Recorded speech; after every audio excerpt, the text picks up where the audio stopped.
Hello दोस्तों, कैसे हो आप सभी। आशा करती हूँ कि आप सब बहुत अच्छे होंगे और जिस भी एग्ज़ाम की आप लोग तैयारी कर रहे हो उसकी बहुत अच्छे से अपनी तैयारी कर रहे होंगे। मैं पूजा स्वागत करती हूँ आपका आदर्श एकेडमी सिरसा के ऑफिशियल यूट्यूब चैनल पर। आज से हम जीके की एक नई सीरीज़ शुरू कर रहे हैं जिसमें मैं जो जीके आपको कवर कराऊंगी उसमें मिक्स क्वेश्चन होंगे। और जो स्टूडेंट्स जिनको जीके बिल्कुल भी याद नहीं होती है, जिनको ये बहुत इशू रहते हैं, जैसे जो बीटेक बैकग्राउंड से हैं या जो कॉमर्स बैकग्राउंड से हैं, उनको जीके याद करने में बहुत दिक्कत होती है। आर्ट्स वाले तो फिर भी हिस्ट्री पॉलिटी जो है उससे फैमिलियर होते हैं, उनको याद कर लेते हैं, लेकिन जो कॉमर्स और जो बीटेक जो बैकग्राउंड से होते हैं, साइंस बैकग्राउंड से होते हैं, उनको जीके याद नहीं होती है। तो हमारा टारगेट वही स्टूडेंट्स रहेंगे जो बच्चे पहले मुझसे पढ़े हुए हैं, उनको पता है कि मेरे जीके याद कराने का क्या तरीका है। आपको 3 दिन वीडियो सुननी है, चौथे दिन आपको जीके ऑटोमेटिक याद होना शुरू हो जाएगी। ये वीडियो सभी एग्ज़ाम के लिए बहुत बेनिफिट रहेगी। जैसे आपके रेलवे एनटीपीसी के तो फॉर्म जो है वो फिलअप होने शुरू भी हो गए हैं, रेलवे ग्रुप डी है, एसएससी जीडी है या एसएससी लेवल कोई भी पेपर है, उन सभी में इंडिया जीके बहुत इंपॉर्टेंट रोल प्ले करेगी। तो शुरू करते हैं हम आज की वीडियो। 3 दिन आपको ये वीडियो सुननी है, चौथे दिन आपको जीके याद हो जाएगी। ओके, तो आज का हमारा पहला क्वेश्चन है, डंडेली वन्यजीव अभयारण्य भारत के किस राज्य में है। डंडेली वाइल्ड लाइफ सेंचुरी, वन्यजीव अभयारण्य को इंग्लिश में बोलते हैं भी वाइल्ड लाइफ सेंचुरी। कहाँ पर पड़ती है ये, तो ये पड़ती है, इस क्वेश्चन का आंसर होगा भी कर्नाटक। अब कर्नाटक को मैं मैप के द्वारा आपको दिखाऊंगी कि इंडिया के मैप में कर्नाटक कहाँ पे पड़ता है। ओके, तो यहाँ पे 4 स्टेट आए हैं। पहले तो जो भी स्टेट आएंगे उन सब की कैपिटल आपको याद होनी चाहिए। यानी उड़ीसा की कैपिटल क्या है, भुवनेश्वर। कर्नाटक की राजधानी क्या है भी, बेंगलुरु है कर्नाटक की राजधानी। महाराष्ट्र की राजधानी है मुंबई, ठीक है। गुजरात की कैपिटल है गांधीनगर। भारत में टोटल कितने राज्य है भी, 28 राज्य हैं और 8 यूनियन टेरिटरी है। मैं उन स्टूडेंट्स के हिसाब से बता रही हूँ जिनकी जीके बिल्कुल जीरो है। बहुत सारे बच्चों को ये चीज़ें याद होगी, लेकिन मेरा टारगेट वो स्टूडेंट्स है ही नहीं जिनको पहले से याद है। मेरा टारगेट वो बच्चे हैं जिनको याद नहीं है। मैं बार बार रिवीजन के थ्रू बार बार ये चीज़ें आपको रिकॉल कराऊंगी ताकि आपको जीके याद हो जाए। तो भारत में 28 राज्य हैं और 8 यूनियन टेरिटरी है। अब मैप के द्वारा मैं आपको दिखाती हूँ कि कर्नाटक इंडिया के मैप में कहाँ पे पड़ता है। तो ये इंडिया का मैप है अभी हमारे पास। आपको इंडिया का मैप अच्छे से याद होना चाहिए कि कौन सा स्टेट जो है वो हमारा कहाँ पे पड़ता है। अब यहाँ पे हम बात करें कर्नाटक की, तो कर्नाटक कहाँ पड़ता है भी, इंडिया के मैप के अंदर कर्नाटक पड़ता है, ये रहा कर्नाटक। कर्नाटक की लोकेशन आपके दिमाग में फिट हो जानी चाहिए। जब भी जिस भी स्टेट का नाम आएगा आंसर के अंदर, मैं आपको उसका मैप दिखाने की पूरी कोशिश करूँगी। मैप के थ्रू आपको चीज़ें याद करवाने की कोशिश करूँगी। तो कर्नाटक इंडिया के मैप में कहाँ पड़ता है, ये कर्नाटक की लोकेशन है भी। अब कर्नाटक की बात करें तो कर्नाटक की राजधानी क्या है, तो कर्नाटक की राजधानी बेंगलुरु है। आप लोगों को यहाँ पे दिख पा रही होगी, कर्नाटक की कैपिटल बेंगलुरु है। और क्या क्वेश्चन हम कर्नाटक से याद कर सकते हैं, कर्नाटक की राजधानी बेंगलुरु में हमारी स्पेस एजेंसी का नाम क्या है भी, इसरो। इसरो की फुल फॉर्म क्या है, इंडियन स्पेस रिसर्च ऑर्गेनाइजेशन। ये इसरो की फुल फॉर्म है। कब स्थापना हुई थी इसरो की, 15 अगस्त 1969 को स्थापना होती है भी इसरो की। इसरो की स्थापना की किसने थी, विक्रम साराभाई ने। विक्रम साराभाई ने इसरो की स्थापना करी थी भी। और इसरो का हेडक्वार्टर कहाँ पर है, बेंगलुरु में। जब भी किसी भी क्वेश्चन में बेंगलुरु का नाम आएगा, मैं आपको ज़रूर बताऊंगी कि वहाँ पर इसरो का हेडक्वार्टर है, इसरो कब बना था और इसरो की स्थापना किसने की थी। इसरो के वर्तमान में अध्यक्ष कौन है, तो वो है भी एस सोमनाथ। एस सोमनाथ जो है वर्तमान में इसरो के अध्यक्ष हैं। कौन से नंबर के अध्यक्ष है ये, 10वें नंबर के अध्यक्ष है। इसरो के 10वें नंबर के अध्यक्ष है भी एस सोमनाथ। आगे समझ में। उसके बाद आपको एक क्वेश्चन ये याद रखना है, जो कर्नाटक है, कर्नाटक की सीमा किससे लगती है, बंगाल की खाड़ी से लगती है। आपको पता है जो हमारा साउथ इंडिया है, साउथ इंडिया में पानी है। अब पानी के अंदर एक तरफ तो है बंगाल की खाड़ी और एक तरफ है हमारा अरेबियन सी यानी अरब सागर। तो कर्नाटक की सीमा किससे लगती है भी, यहाँ पे मेंशन है, कर्नाटक की सीमा किससे लगती है, अरब सागर से लगती है। क्लियर है। अरब सागर से देखो गुजरात भी लग रहा है, अरब सागर से महाराष्ट्र, गोवा, कर्नाटक और केरल, ठीक है। ये स्टेट लगते हैं हमारे अरब सागर से, ठीक है। महाराष्ट्र हो गया, गुजरात हो गया, गोवा हो गया, कर्नाटक हो गया और केरल हो गया, ठीक है। तो आपको ध्यान होना चाहिए, ये आपसे क्वेश्चन पूछ सकते हैं, इनमें से कौन सा ऐसा स्टेट है जिसकी सीमा जो है वो बंगाल की खाड़ी से नहीं लगती। ऑप्शन में दे देंगे कर्नाटक, तो कर्नाटक की सीमा जो है वो अरब सागर से लगती है। क्लियर है इतना। जब भी कर्नाटक का नाम आएगा आपको इतने क्वेश्चन जरूर याद करने हैं। ओके, तो अब चलते हैं हमारे नेक्स्ट क्वेश्चन की तरफ। तो हमारा नेक्स्ट क्वेश्चन है भी, शिमला किस भारतीय राज्य की राजधानी है? तो शिमला किसकी कैपिटल है? तो शिमला कैपिटल है भी हिमाचल प्रदेश की। हिमाचल प्रदेश की राजधानी है शिमला। झारखंड की राजधानी क्या है? रांची है। गोवा की कैपिटल क्या है? पणजी है। गोवा की राजधानी है पणजी। और छत्तीसगढ़ की राजधानी क्या है भी? रायपुर है। छत्तीसगढ़ की कैपिटल रायपुर है। आज के 2 क्वेश्चन के अंदर टोटल 8 स्टेट आ गए। 8 स्टेट की मैंने आपको सबकी कैपिटल बता दी, यानी 8 क्वेश्चन तो आपके यहाँ से तैयार हो जाते हैं। मैंने आपको 8 स्टेट की कैपिटल बता दी। टोटल स्टेट 28 हैं हमारे। यूनियन टेरिटरी यानी केंद्र शासित प्रदेश कितने हैं? 8 हैं। उसके बाद मैंने आपको कर्नाटक को मैप के द्वारा भी दिखा दिया और हमारी स्पेस एजेंसी के बारे में भी बता दिया। वीडियो कैसी लग रही है कमेंट करके आप लोग जरूर बताना। नेक्स्ट क्वेश्चन है हमारे पास मौलिक कर्तव्य। अब ये पॉलिटी से क्वेश्चन है। मौलिक कर्तव्यों को भारतीय संविधान में किस संशोधन द्वारा शामिल किया गया? मौलिक कर्तव्य यानी फंडामेंटल ड्यूटी। जब हमारा संविधान बना था, तो पहला क्वेश्चन तो ये आता है संविधान कब बना था? संविधान बना था भी 26 नवंबर 1949 को हमारा संविधान बनके तैयार हुआ था। लागू कब हुआ था? 26 जनवरी 1950 को हमारा संविधान लागू हुआ था। तो अगर क्वेश्चन आता है कि संविधान दिवस कब मनाया जाता है, 26 नवंबर या 26 जनवरी, तो 26 नवंबर को मनाया जाता है। ठीक है। कानून दिवस कब आता है? 26 नवंबर। विधि दिवस कब आता है? 26 नवंबर। अगर क्वेश्चन आता है रिपब्लिक डे यानी गणतंत्र दिवस, तो ही आपने आंसर देना है 26 जनवरी, नहीं तो हर क्वेश्चन का आंसर क्या बनेगा? 26 नवंबर। हमारा संविधान बनकर तैयार कब हुआ? 26 नवंबर। लागू कब हुआ? 26 जनवरी।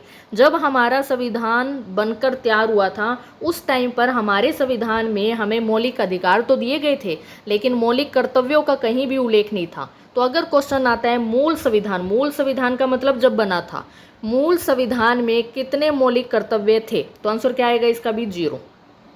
समय के साथ साथ जरूरत महसूस हुई कि मौलिक कर्तव्य होने चाहिए। बाद में कब ये जरूरत महसूस हुई? तो उसके लिए संविधान में संशोधन भी करना पड़ा। कौन सा संशोधन हुआ भी? 42वां। 42वें संविधान संशोधन 1976 के द्वारा, 42वें संविधान संशोधन 1976 के द्वारा संविधान में क्या जोड़े गए भी? मूल कर्तव्य जोड़े गए। कितने मूल कर्तव्य जोड़े गए थे भी? 10 मूल कर्तव्य संविधान में जोड़े गए थे। क्लियर है इतना। अगर कोई आपसे पूछता है वर्तमान में कितने मूल कर्तव्य है, तो वर्तमान में कितने मूल कर्तव्य भी हमारे पास? 11 मूल कर्तव्य है एट प्रेजेंट में। एक और कब जोड़ा गया फिर? उसके लिए भी संशोधन हुआ था। कौन सा? 86वां संविधान संशोधन होता है सन 2002 में। उसके द्वारा 11वां मूल कर्तव्य जोड़ा गया। अब यहाँ पर आपका होमवर्क रहेगा, आपको बताना है कि हमारा 11वां मूल कर्तव्य कौन सा है। नीचे कमेंट बॉक्स में जरूर लिखना। अगर आप लोग सीरियस होकर तैयारी कर रहे हो तो कमेंट जरूर करना। इस क्वेश्चन का जब आंसर आप कमेंट करोगे तो नेक्स्ट वीडियो के अंदर मैं बताऊंगी आपको कि इसका आंसर क्या है। इससे आपकी और अच्छे से तैयारी हो जाएगी। अब यहाँ से हमने कितने क्वेश्चन कवर कर लिए? 42वां संविधान संशोधन कब हुआ? 1976 में। 86वां संविधान संशोधन कब हुआ? 2002 में। 42वें संविधान संशोधन द्वारा क्या जोड़ा गया? मौलिक कर्तव्य। कितने मौलिक कर्तव्य जोड़े गए? 10। शुरू में कितने थे? 0। वर्तमान में कितने हैं? 11। 11वां कब जोड़ा गया? 2002 में। क्लियर है इतना। नेक्स्ट क्वेश्चन है हमारे पास, किसे सफ़ेद हाथियों की भूमि कहा जाता है? तो सफ़ेद हाथियों की भूमि कहा जाता है भी थाईलैंड को। अब जितनी भी कंट्री आई है सबकी कैपिटल आपको याद होनी चाहिए। तुर्की की राजधानी क्या है? तुर्की की राजधानी है भी अंकारा। जापान की कैपिटल है टोक्यो। जापान की राजधानी है टोक्यो। थाईलैंड की राजधानी है बैंकॉक। थाईलैंड की कैपिटल है भी बैंकॉक। और क्यूबा की राजधानी क्या है? हवाना। क्यूबा की कैपिटल है भी हवाना। ओके। नेक्स्ट क्वेश्चन है हमारे पास, वर्ल्ड सिटीज डे कब आता है? अब ये डे से क्वेश्चन है। अगर आप लोग पेपर देते हो तो आपको पता होगा कि एग्जाम में डे से क्वेश्चन जरूर पूछा जाता है, चाहे वो विश्व जल दिवस पूछे, विश्व पृथ्वी दिवस पूछे, राष्ट्रीय साइंस डे पूछे, कुछ भी पूछे। ठीक है। तो वर्ल्ड सिटीज डे कब आता है? 31 अक्टूबर को आता है। हर साल 31 अक्टूबर को हम वर्ल्ड सिटीज़ डे मनाते हैं। अब 4 डेज दे दिए हैं मैंने यहाँ पे। 31 अक्टूबर मैंने आपको बता दिया। 24 अक्टूबर को क्या हुआ था? 24 अक्टूबर को यूएनओ की स्थापना हुई थी। अब ये यूएनओ क्या है? यूनाइटेड नेशन ऑर्गेनाइजेशन, संयुक्त राष्ट्र संघ। यूएनओ कब बना था? 24 अक्टूबर 1945 को बना था। इसलिए 24 अक्टूबर को हम क्या मनाते हैं? यूएनओ डे मनाते हैं। 10 दिसंबर को क्या मनाते हैं? विश्व मानवाधिकार दिवस यानी ह्यूमन राइट डे मनाते हैं भी। हमारे क्या क्या मानवाधिकार है वो 10 दिसंबर को हम मनाते हैं। 24 जनवरी को क्या मनाते हैं? नेशनल गर्ल्स चाइल्ड डे मनाते हैं। राष्ट्रीय बालिका दिवस मनाया जाता है 24 जनवरी को। ओके, नेक्स्ट क्वेश्चन है हमारे पास, आकार की दृष्टि से नेपच्यून हमारे सौरमंडल में किस नंबर पे आता है। अभी मैं आपको इमेजेस के थ्रू दिखाऊंगी कि सौरमंडल के अंदर कितने ग्रह हैं और कौन से ग्रह जो है वो किस नंबर पे आते हैं और सूर्य से दूरी के हिसाब से किस नंबर पे आते हैं। तो नेपच्यून कौन से नंबर पे आते हैं, चौथे नंबर पे आते हैं। तो चलो इमेज के थ्रू इस क्वेश्चन को हम समझते हैं अच्छे से। हाँ जी, तो ये हमारे पास जितने भी ग्रह हैं उनकी इमेज अभी हमारा सौरमंडल है ये। यहाँ पे अगर हमसे पूछा जाए सूर्य से दूरी के हिसाब से, ये हमारा सन है, इसके हिसाब से अगर पूछा जाए कि सूर्य के सबसे पास में कौन सा ग्रह है, तो सबसे पास में कौन सा है, अभी बुध है। बुध के बाद कौन सा है, शुक्र है। शुक्र के बाद पृथ्वी है और फिर मंगल है। ओके, उसके बाद है हमारा बृहस्पति। यानी अगर पूछे कि बृहस्पति सूर्य से दूरी के हिसाब से कौन से नंबर पे आता है, तो 5वें नंबर पे आता है। ओके, फिर है शनि। शनि के बाद ये ग्रह जो है हमारा वो यूरेनस है यानी अरुण है, और ये नेपच्यून है यानी वरुण है। ओके, सूर्य से दूरी के हिसाब से नेपच्यून कौन से नंबर पे आता है, भी 8वें नंबर पे आता है। लेकिन अगर हम बात करें साइज के अकॉर्डिंग, अगर हम बात करें कि हमारे सौरमंडल का सबसे बड़ा ग्रह कौन सा है भी, तो बृहस्पति है। ट्रिक याद रखनी है आपको इसकी, जेसन ट्रिक याद रखोगे। जुपिटर, सबसे बड़ा ग्रह कौन सा है, जुपिटर है हमारे सौरमंडल में आकार की दृष्टि से। ठीक है, उसके बाद कौन सा है हमारे पास, शनि है। उसके बाद यूरेनस यानी कि अरुण है, और उसके बाद नेपच्यून है। ठीक है, नेपच्यून हमारे सौरमंडल में चौथे नंबर पे आता है साइज के अकॉर्डिंग। लेकिन अगर सन से डिस्टेंस के हिसाब से देखें तो नेपच्यून कौन से नंबर पे आता है, 8वें नंबर पे आता है। ओके, अब यहाँ से बहुत सारे क्वेश्चन बनते हैं। सबसे चमकीला ग्रह कौन सा है, तो सबसे चमकीला ग्रह कौन सा है, शुक्र ग्रह है। ओके, नीला ग्रह कौन सा है, पृथ्वी है। लाल ग्रह कौन सा है, मंगल है। अगर आपको ये लग रहा है कि ऐसे क्वेश्चन नहीं आते हैं, तो अभी पीछे हरियाणा जो सीईटी के पेपर हुए हैं, हरियाणा के अंदर जो सीईटी के पेपर हुए हैं, ऑफलाइन पेपर थे, वो उठा के देख लेना अगर ये क्वेश्चन पेपर के अंदर पूछे गए हैं या नहीं पूछे गए। नीला ग्रह भी पूछा गया है, पृथ्वी पर कितने % पानी है वो भी पूछा गया है, मंगल ग्रह का कलर कैसा होता है ये भी पूछा गया है। आप लोग चेक कर लेना, ऑफलाइन पेपर है। जो स्टूडेंट हरियाणा से बिलोंग करते हैं उनको तो पता भी होगा। ठीक है, उसके बाद सबसे भारी ग्रह कौन सा है, भी बृहस्पति है। सबसे बड़ा कौन सा है, तो भी बृहस्पति है। तो आपको ये सारे पॉइंट याद होने चाहिए ग्रहों से रिलेटेड। ओके, पहले ग्रह कितने होते थे, तो पहले ग्रह होते थे भी 9, लेकिन एट प्रेजेंट में कितने ग्रह हैं, 8 है।